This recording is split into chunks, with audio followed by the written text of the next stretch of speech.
Hello, श्रद्धा रेसिपीमध्ये सर्वांचं स्वागत आहे. आज आपण बनवणार आहोत सॉफ्ट असे दही वडे.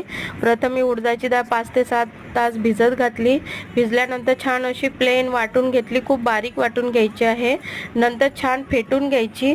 फेटल्यानंतर एका वाटीमध्ये पाणी घेऊन तो एक छोटा पिठाचा गोळा टाकायचा. तो पाण्यावर तरंगला तर समजायचं आपलं पीठ खूप असं हलकं झालेलं आहे. नंतर छान मंद आचेवर वडे तळून घ्यायचे.